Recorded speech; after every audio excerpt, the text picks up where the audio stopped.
अस्सलाम वालेकुम जी। Welcome back. कैसे हैं आप सब? होपफुली सब ठीक ठाक होंगे और मैं भी अल्हम्दुलिल्लाह आप सबकी दुआओं से खैरियत से हूँ।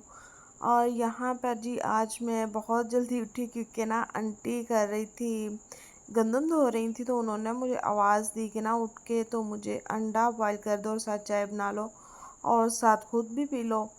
तो फिर मैं जी यहाँ पे उठी और क्योंकि हस्बैंड के भी जाने का टाइम हो रहा था, लेकिन मैं तभी उठती हूँ जब वो जाने का उनका बिल्कुल ना 10-15 मिनट में पहले, क्योंकि फिर खाना रेडी करना होता है तो फिर मैं उठती हूँ। तो यहाँ पे फिर मैं ना थोड़ी सी जल्दी उठी और अपने लिए और आंटी के लिए ना अंडा बॉयल किया और फिर वो हो गया था अंडा बॉयल, और ना फिर मैंने चाय भी साथ ही बना ली। और यहाँ पे अब मैं अंडे ना छीलती हूँ और अपने लिए और अपनी आंटी के लिए ना प्लेट मैंने रेडी कर लिए। और मैं फिर उनको ऊपर देने के लिए जा रही थी क्योंकि गंदम ऊपर होती है छत पे, तो फिर वो ना ऊपर ही धो रही थी, तो फिर मैं उनके लिए ना ऊपर ले गई चाय। बस यहीं तक ही व्लॉग मैंने बनाया, मैंने ऊपर नहीं लेके गई। मैंने कहा आंटी कहेंगी सुबह सुबह भी इसे व्लॉग की पड़ी हुई है। तो फिर नीचे आई तो दूध भी आ गया, तो फिर मैंने कहा कि ना दूध अपना बॉईल करने के लिए रख देती हूँ क्योंकि अभी वो ऊपर है और उनका ऊपर काफ़ी ज़्यादा टाइम लगना है और फिर जब तक वो नीचे आएंगी तो गैस भी चली जाएगी।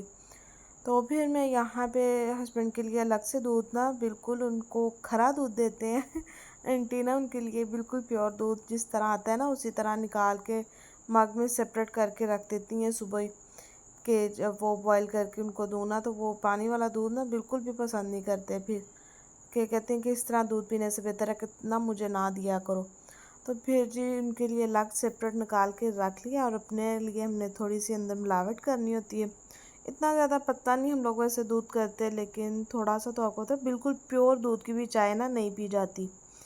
एक कल ना दूध बिल्कुल प्योर था जिस तरह आया ना, तो रात का टाइम रात को आया, कल मिला नहीं था, सुबह टाइम ख़त्म हो गया। तो मैंने ना अपने लिए चाय बनाई बिल्कुल प्योर दूध की, तो वो इतने बदमज़ा सी बनी ना, बिल्कुल मज़ा नहीं आया।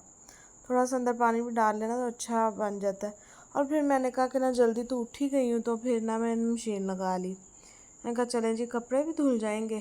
और उसके बाद फिर मैं अपनी सिस्टर की तरफ गई, तो मैंने कहा कि चलो थकी हूँ तो फिर उधर ही जाते हैं, तो कुछ खा पी के आते हैं। तो वहाँ पे गए तो ना कुछ भी नहीं बना हुआ था, लेकिन उसने कहा कि ना चलो तुम बैठो तो मैं तुम्हारे लिए अपना सैंडविच बनाती हूँ, क्योंकि हर चीज़ बनी हुई थी, बस उसको रेडी करना था।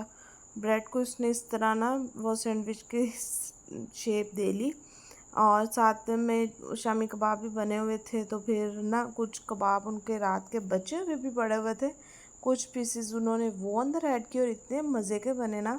और ये केचप और मायोनीज़ का सॉस बना के उसने वो लगाया नीचे, और यहाँ पे सबको उसने एक साइड पे ये रेडी करके रख लिया और दूसरी साइड साइड पे ना उसने टिक्कियाँ भी फ्राई कर ली। और ये देखें इतने मज़े के ये बने ना। फिर तो उस इसके बाद ना मैंने कहा कि तवे भी सेक लो, लेकिन उसने ना फिर सैंडविच मेकर में इनको ना थोड़ा सा टाइम लगाया और इनको बनने के लिए रख दिया।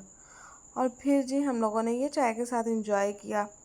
और फिर बस उसके बाद थोड़ी सी गपशप की, तो फिर मुझे क्योंकि घर भी वापस जाना था, अभी घर में कुछ भी बना बनू के नहीं थी आई, सालन पड़ा हुआ था, तो इसलिए मैं ना रिलैक्स थी कि चलें जी घर जाके वही खा पी लेंगे। और यहाँ पे देखें जी कोक, क्योंकि मैं आई थी तो तभी उन्होंने दी, तो फिर बाद में कम रह गई तो फिर हम लोगों ने वो पी साथ। तो फिर जी घर फटाफट से आई, तो क्योंकि सालन बना हुआ था, तो फिर मैंने कहा कि ना चले आटा गूंद लेती हूँ फटाफट से। और साथ बर्तन भी बस थोड़े बहुत ही पड़े हुए थे, तो फिर मैंने ना यहाँ पे आटा गूंदने लग गई, क्योंकि आटा भी गूंदा हो ना तो फिर सुकून होता है। फिर यहाँ पे एक थकी हो तो मुझे ये मुश्किल भी बहुत लगता है आटा गूंदना ना। मैं कहती हूँ कि बस काम हो और मतलब मशीन लगी हो ना तो उस दिन बस पका पकाया खाना आ जाए। सही बात है, मशीन लगा के ना बंदा बहुत ज़्यादा थक जाता है। मैं तो कुछ ज़्यादा ही थक जाती हूँ। तो मेरी मामा ना बल्कि अक्सर कहती है तुमने हर वीडियो में ये लाजमी कहना होता है कि मैं बहुत थक गई। और वाकई में मैं थक जाती, तो फिर मैंने जो मेरी रूटीन है फिर मैंने वही शेयर करनी है ना। तो मैं वाकई बहुत थक गई थी। तो ना यहाँ पे फिर भी जो घर के काम होते हैं वो तो करने ही होते हैं ना। तो फिर यहाँ पे मैं जी बस आटा आप लोगों के सामने गूंद रही हूँ, और जब मैं वीडियो बना रही थी ना बिल्कुल भी मेरे से सही तरह से वीडियो नहीं थी आटा गूंदा जा रहा। और ये कुछ लोग ना इसको इस तरह डो सी इसकी बना के रख देते हैं और बाद में इसको गूंदते हैं, लेकिन मुझे ना ये इस तरह नहीं पसंद। मैं एक ही बार इस तरह खड़ी होती हूँ और मैं गूंदती हूँ, कहती हूँ बार बार बस इसके ही आप लाड उठाते रहो कि कभी इसे कुछ कर रहे हैं कभी कुछ कर रहे हैं। तो फिर मैं ना आपके सामने ये देखें, मैं तो एक ही बार में ना इसी तरह इसकी पहले इस तरह डो बना के तो फिर सिंपल इसको गूंद लूँगी मैं ना। लेकिन काफ़ी देर इसे गूंदती हूँ, मैक्सिमम ना 5-10 मिनट में ना इसे इस तरह गूंदती हूँ, क्योंकि फिर इस तरह आप ताज़े आटे की भी रोटी बनाते हो ना तो वो बिल्कुल नरम और फुली हुई रोटी बनती है जब इस तरह से आप ज़्यादा गूंदते हैं। और जब बस थोड़ी देर 2-4 बार इस तरह करके रख दो तो वो ना फिर रोटी अकड़ी अकड़ी सी बनती है। अक्सर लोगों की मैंने देखी है ना तो वो इस तरह से फिर बनती है। लेकिन मेरा जो इस तरह मैं आटा गूंदती हूँ ना तो मैं फ़ौरन से भी रोटी बना लूँ तो अच्छी बन जाती है। तो फिर बस जी आटा गूंदा और साथ ही मुझे टेंशन चल रही थी कि अभी हस्बैंड के कपड़े भी प्रेस करने हैं। तो हालांकि जब मशीन लगानी हो ना मेरा एक दिन से पहले माइंड बना होता है, तो फिर मैं एक दिन पहले लगा ना एक सूट एक्स्ट्रा प्रेस करके रख देती हूँ।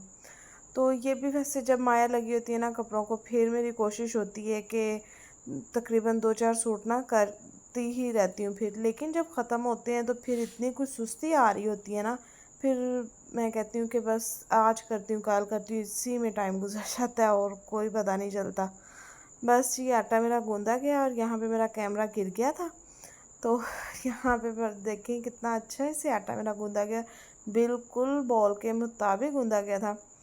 और फिर जी यहाँ पे मैंने कहा कि ना बर्तन धो लेते हैं, जो एक्स्ट्रा ग्लास पड़े हुए थे ना वो मैंने कहा निकाल लूँ, क्योंकि इस स्टैंड में काफ़ी जगह बन जाएगी और उधम मचा हुआ था। तो फिर बस यहाँ पे मैं ये थोड़े 2-4 बर्तन थे तो फिर मैंने कहा कि ना वो वॉश कर लेती हूँ और तब तक आटा भी ज़रा ना रेस्ट ले लेगा, क्योंकि रेस्ट इस तरह थोड़ी देर आटे को मिल जाए ना तो फिर काफ़ी अच्छी रोटी बन जाती है। अगर मैं फ़ौरन भी बना लेती तो अच्छी बन जानी थी, लेकिन इस तरह फिर क्योंकि ये थोड़े से बर्तन थे तो मैंने कहा कि ना एक दफ़ा बस किचन भी साफ़ हो जाए और टेंशन ख़त्म हो। और रात को जब किचन साफ़ सुथरा छोड़ के सोना तो ये भी एक बंदे को बड़ी रिलैक्सेशन फ़ील होती है, जब सुबह किचन में आओ तो साफ़ सुथरा मिलता है। लेकिन मैं कहती हूँ बर्तनों को इतनी ज़्यादा कोई बरकत है ना कि आप ऐसे धो के निकल रहे हो तो साथ ही 2-4 ग्लास क्लब और फिर से हो जाएंगे, अभी हमने खाना खाना है तो फिर से हो जाएंगे, वो फिर पड़े रहेंगे, वो तो मैं फिर सुबह ही धोऊँगी। मेरे से फिर ना मैं बस एक ही बार इस तरह धोती, मैं नहीं मिनट बाद नहीं मैं बर्तन धो सकती। मेरी जो देवरानी है ना वो बहुत ज़्यादा इस तरह, वो तो एक एक चीज़ ना फ़ौरन से धो लेती है। तो बस मेरे से मैं उतनी कि बस अभी इकट्ठे हो ले बर्तन तो फिर एक बार धो लेती हूँ, बार बार नहीं धोए जाते। तो फिर बस यहाँ पे देखें किचन भी साफ़ हो गया मेरा, फिर खाना शाना भी खा लिया और छत पे आई, कपड़े भी पड़े हुए थे मैंने कहा ये उतार लेती हूँ। बस यहीं तक था मेरा आज का व्लॉग। अच्छा लगा हो तो लाइक और शेयर कीजिएगा और सब्सक्राइब करना प्लीज़ मत भूला करें।